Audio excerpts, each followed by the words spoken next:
Hello, good afternoon, everyone. Um, Welcome to our channel. And right now, let me check whether you can see my slide, whether you can see my screen right now. Hold a second. Yep. Okay. I guess you can see my screen right now. And okay. So today, I think it is pretty much red in the market.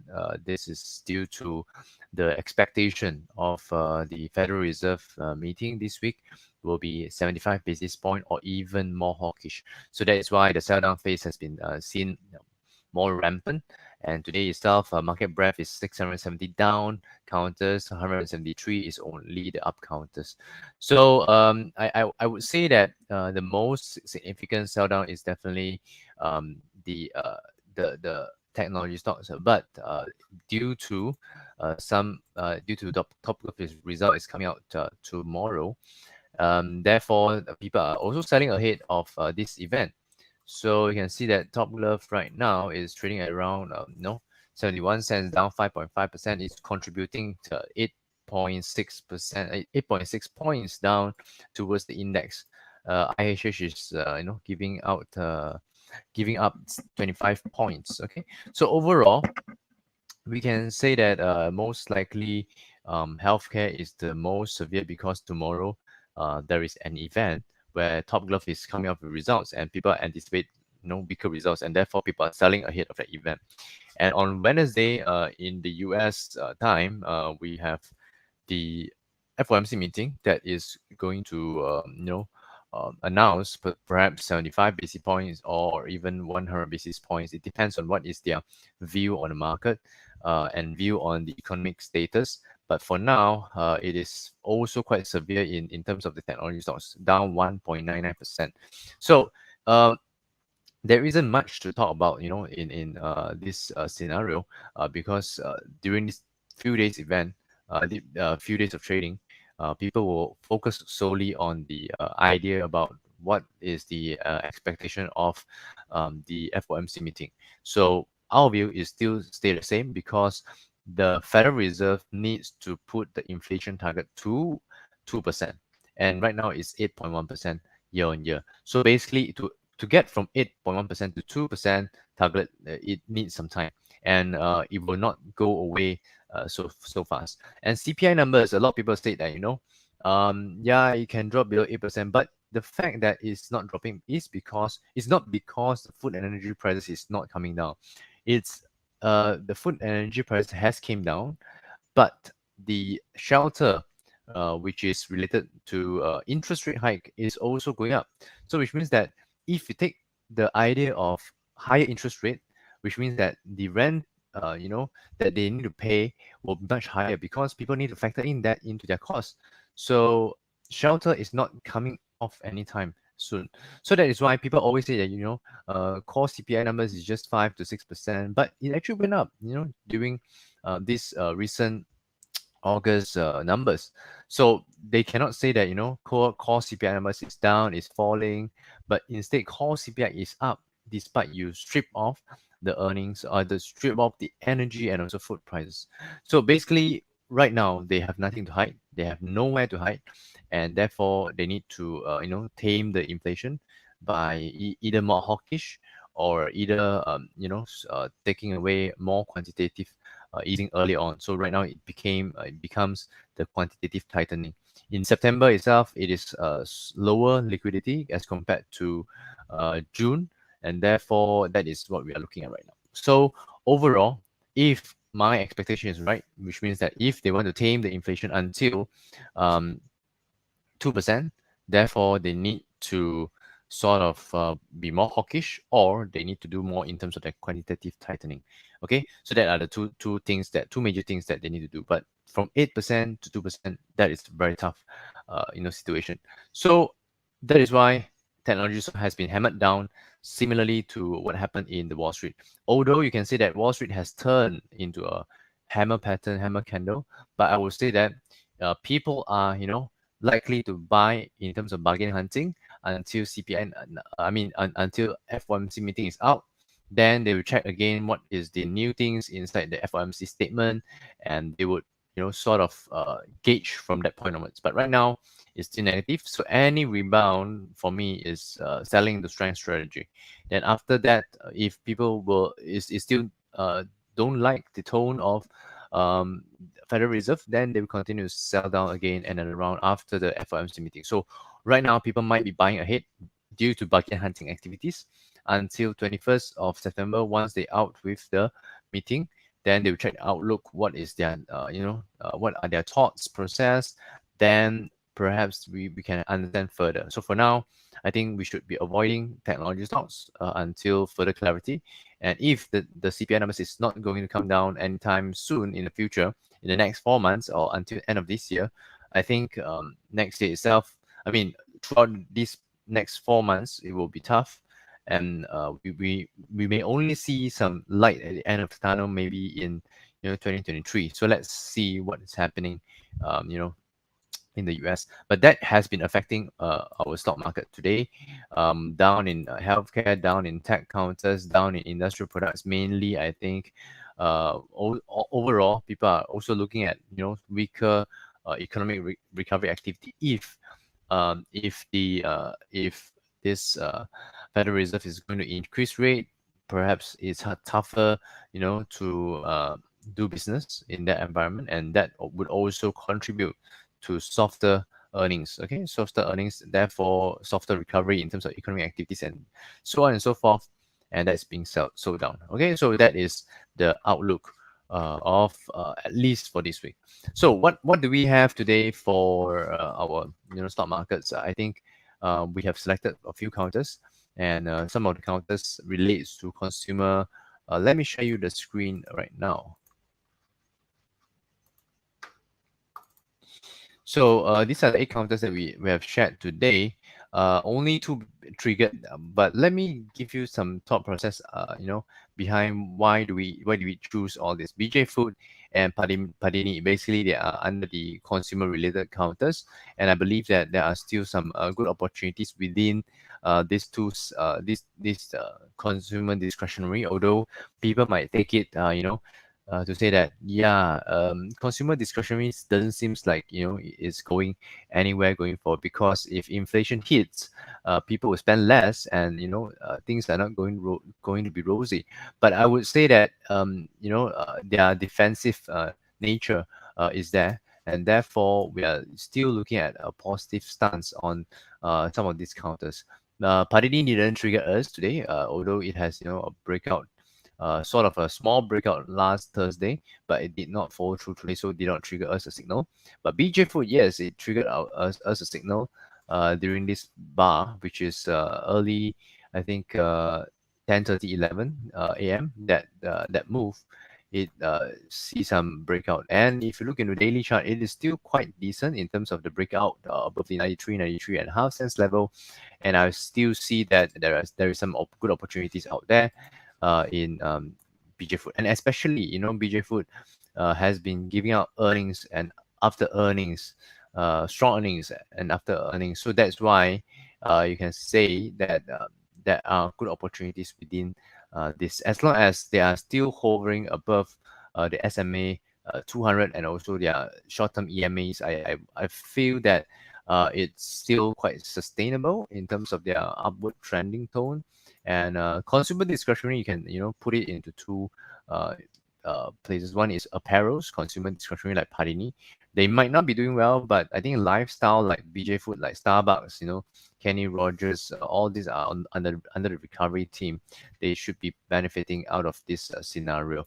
So overall, I see that there are good opportunities, and today there is a flat formation breakout, likely to hit 98 cents or even towards the 105, 106 level. Okay, so BJ Food, although it's at nearing the all-time high position, but I'm still anticipating that upside will continue.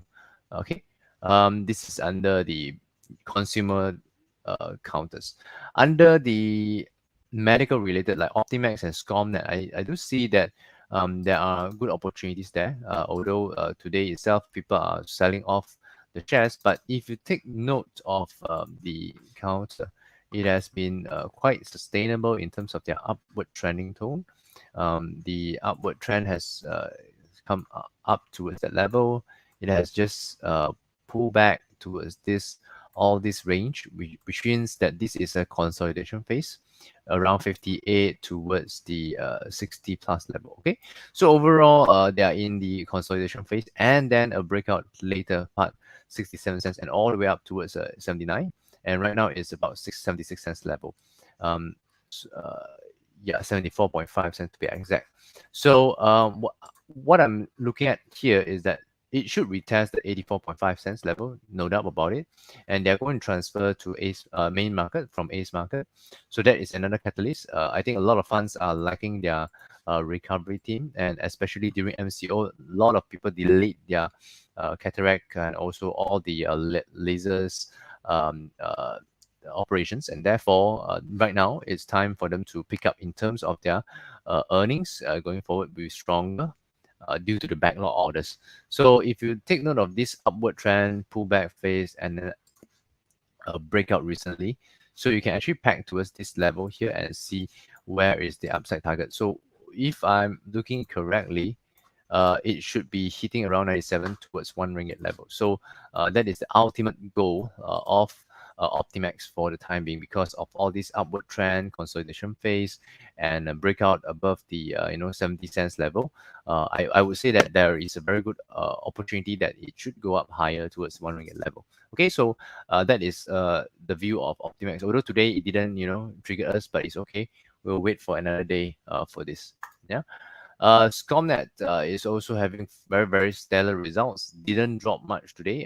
It's still within our um, trading range that we should see further upside was 165 and 173. I think this we have put in several times, but it didn't really trigger us yet in terms of the share price. But fret not. I think we are likely to see a potential break going forward. And it's very likely that this should be a double bottom formation, and rally should be hitting around the 180 plus level in the mid to long run. I think recent earnings has been record earnings, so let's see how does it continue to move sideways, or how does it want to pan out. But overall, I see that very, very good chance that it should go up due to the nature of the business is export oriented. Although you can see that it is flattening out and pointing downwards in terms of MACD indicator, I would say that as long as it is still hovering above the SMA 200, the pink color line, I think there is very good chance that this double bottom formation can pan out towards a potential up run towards 180 towards 190, or even 2 ringgit in mid to long term position. So it needs to be another quarter result. I think next quarter result will be much stronger. So this quarter result is already strong, so it has started to move higher. So I think generally speaking, this should be a decent counter to hold on going forward. Okay, so medical segment I have covered two, Optimax and also Scomnet, and the rest I think the other two is related to Paul Huat and also Signature, which is under the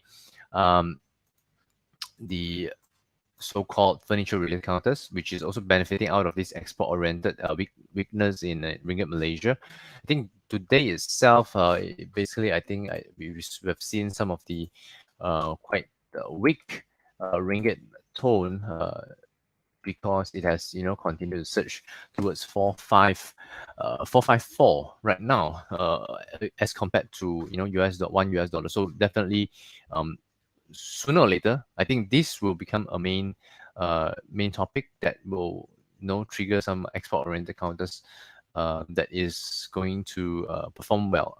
My view is that tech has been hit by the sentiment of interest rate upcycle. Gloves, although it's export oriented, they are being hit by softer ASP, but the furniture related counters export oriented is not being affected so far, unless you're talking about demand. But generally speaking, most of the demand players, demand has been quite off on tech and also no gloves. And right now, everyone is being hit by the demand slowdown.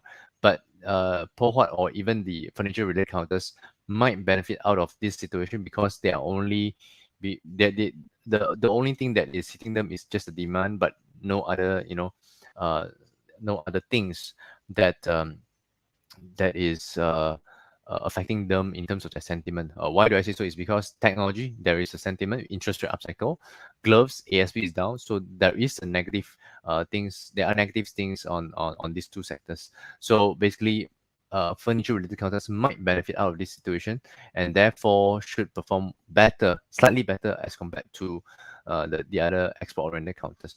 So that is my view on Po Huat, or the general view on the furniture counter. Basically, what I do see in this counter is that the breakout happened 138.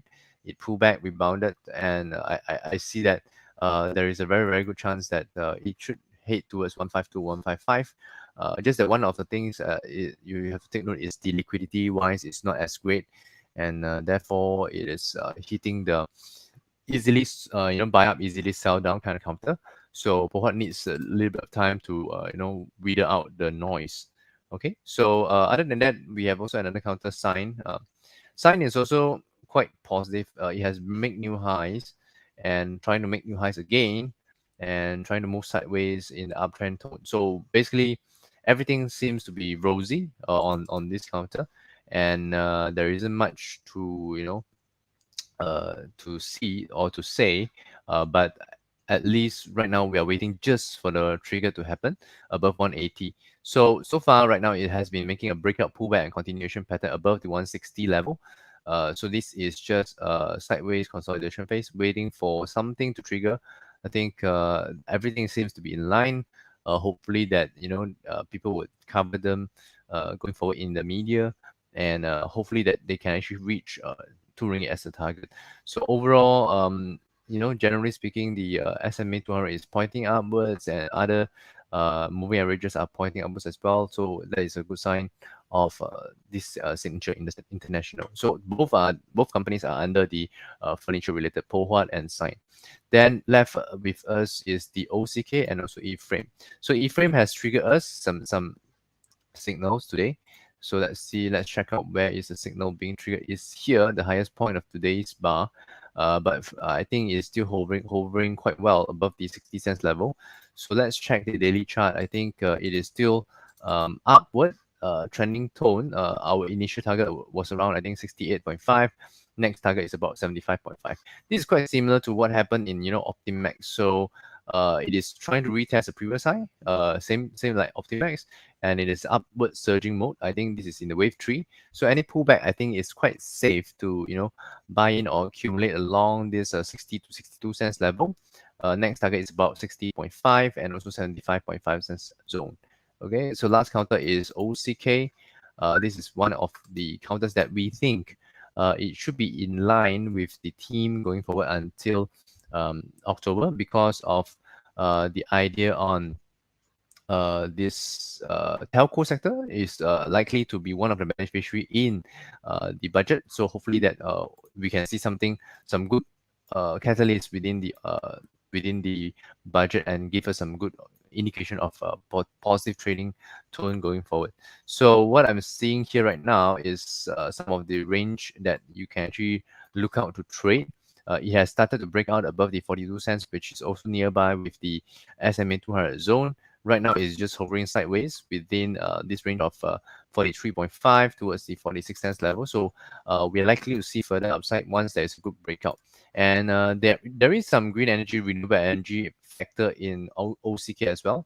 So hopefully the renewable energy and green energy can have some attention in budget as well, and that could actually spur the buying opportunities within OCK towards higher positions. So 52, 53.5, that is the ultimate target for the time being. Okay, so these are some of the catalysts out there, and if you don't have any ideas about what is happening in the market, you can also look at traders list to check out what are the stocks being triggered. Let's say matrix, in nature, and also revenue. I think I like revenue very much because of the nature that it is already trending quite low, and it is on the way on recovery trend. And if we are taking the view that the idea of consumer sector is on the recovery side, and benefiting a lot of spending throughout the next 3-4 months, then transaction will go up and revenue should be able to pick up in terms of their earnings, and that should translate to their share price. So share price wise, 108 is the resistance, 119, 118 is the resistance as well. So right now is around 102. So hopefully that it can continue to trade higher. What was the trading? The what was the the triggered point is during this bar 101 towards 103, 104. So the triggered bar is here. Hopefully that it is just hovering sideways and then have a very good recovery towards 108 or even higher above. Okay, so that is just some of the counters in nature. Let's check in nature out, see whether is there any opportunities. Yeah, I think it is also quite decent in terms of they have just paid out the dividends, 1 cent. It is just moving sideways, uptrend move after their earnings here. Okay, so overall it is still quite decent. I think we should be monitoring this as well because it's nearby the SMA 200. Once it is able to break out, I think there are more upside to it. Okay, so I think this is one of the counters that we can actually take note of as well. Okay, so there isn't really much to talk about in the market because I think generally speaking that it is quite dry in terms of their earnings, or earnings season has gone past us and we have left with a few significant events. Okay, so yeah, that's it on my side. I'll take some Q&A. Make sure that you have a share badge on your comments, and then we will take your questions from there. I got a few questions. Review on BJ Food. What is your take on export industry, for example, furniture sector? I have mentioned that just now. So just to recap, BJ Food, what is our target, and always what is our stop loss? So our target is about 98 cents, 106, and our stop loss is about 86 cents. Overall, it is uptrend position, and it has triggered a signal above the 93.5 cents level. So overall, it's positive. So I think you can hang on to it for BJ Food for at least the near term to mid term. And so export oriented, I say that between this amongst the tech, gloves, and also furniture. I like furniture because the rest of the sectors have demand issues. Although furniture also have demand issue, but I believe that most of the the focus attention is on interest rate hike upcycle, and therefore tech is being hit. Then glove ASP is also being hit. So these two are being hit, and except for furniture related, I still think that there is some room to grow for them. So that's why Pohot is under our watch list today, but it hasn't triggered us anything yet. So let me review again. The support is about 138, resistance at 152, 155. Okay, next few things to look at. CTOS. I still believe that CTOS has some game throughout the next quarter, but just that right now it is hitting the SMA 200 and falling. But so happens if in next few weeks itself, when it can surge above the 148 level, I think that is a very important significant resistance to take note. And perhaps 160 and 174 is a mid to long term target once they can actually break above the 148. Okay, so just check out on this later stage. FFB, yeah.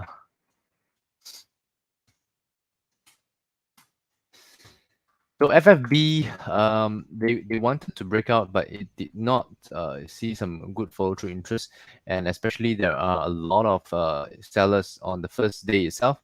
You can see that a lot of people are stuck around 168, 169, and they need to clear that level off before they can see further upside. So I'm still waiting for the clearing of the strong resistance. Perhaps another few more weeks to go. I think the upside will be seen. Next target is about 185. I'm still waiting for the breakout to happen for this counter. Although they are under the consumer sector, also being hit by the inflationary pressure, but they are more towards the more essential kind of food and beverage products. So I believe that to transfer the cost is also quite easy. Just that if they pass on too fast, they might also being hit by softer demand. The consumer might change from Farm Fresh, brand to other brands. So that is what they need to take note of. Be mindful about how they are going to price their customers. But since that they are under essential, I think it is also protein consumption area.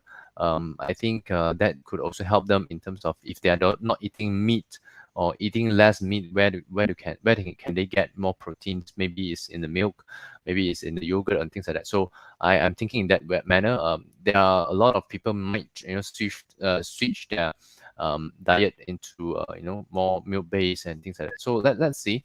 But overall, I think there is some good opportunities within FFB once there is crossing above the 169 level. Okay. So other than that, we have Samiden and a few more, but I will take another few more, then we'll stop and we will, um, we will stop this webinar later on. Yeah. Okay, so for Samiden, I think like I said earlier on, budget is one very key, highlights about this year, whereby if there is a lot of green energy related tax waiver, whatever it is, then perhaps we can anticipate further upside for Samiden or green energy related counters. But the fact that they are also already started their move ahead, like in August after their earnings, and yeah, so I think that has contributed to people speculating something in the budget. So these are some of the areas that we think that can be seen as healthy, movements going forward. So next target will be around 81.5 cents. Cut loss is around 70 cents. Overall, I would say that green energy or solar related counters are in a very good position. So going forward, I think there is a very, very good chance.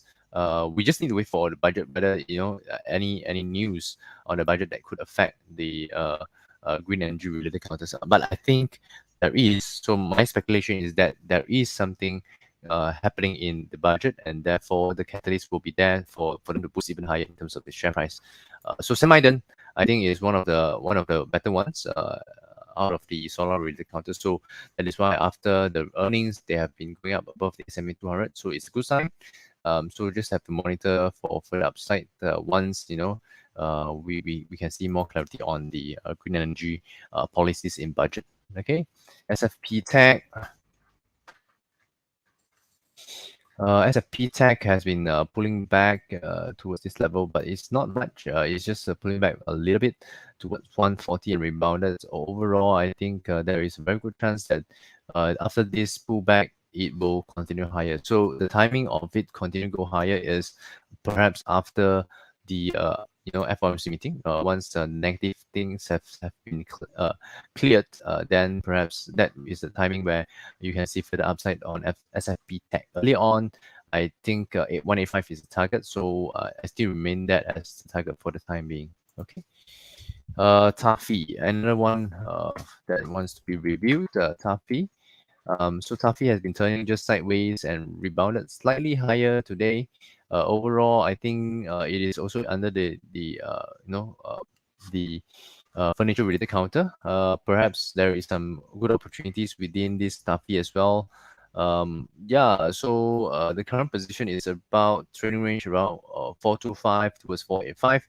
But based on this current position, it's very, very interesting that it can actually surge higher in the near term. Okay, so 48.5 cents, then perhaps next target will be around 52.5 cents level for TAFE. Okay, last counter, Mr. DIY. Oh, Mr. DIY has been coming off. This is, I think, not really decent because of their earnings has been factored in early on. Once they come out with the earnings, people have been settling down because the earnings is maybe not up to par, and the glimpse of trading above the S&P 200 was negated straight away, and right now it's even falling further. So perhaps this means the DIY is not that decent anymore, and this could be selling pressure mounting towards perhaps the 180 190 level zone going forward. So I think right now, since that it is still below the S&P 200, so try not to beat the market, by buying low, selling high, but this is in the downtrend position. So buy low, sell high has a lot of risk there.